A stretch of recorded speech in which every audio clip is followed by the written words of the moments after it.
दौरे आयरलैंड से कबल क्रिकेटर की प्रैक्टिस, बैटिंग की बड़ी खामी की निशानदही, तरबीती कैंप मजीद 2 दिन जारी रहेगा।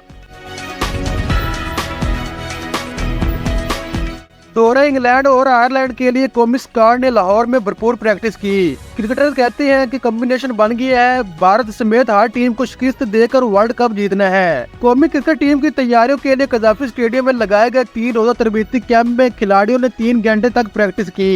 कैंप में फिजिकल ट्रेनिंग, फील्डिंग की ड्रिल्स की गई, जबकि नेट्स में बैटिंग और बॉलिंग की प्रैक्टिस भी की गई। मीडिया से गुफ्तगू में फकर जमान, इफ्तिखार अहमद और सलमान अली आगा ने कहा कि रोटेशन की वजह से टीम का कॉम्बिनेशन बन गया है। खिलाड़ियों ने बैटिंग की बड़ी खामी की निशानदही करते हुए कहा कि मिडिल ऑर्डर में रन रेट बेहतर करने पर तवज्जो दे रहे हैं।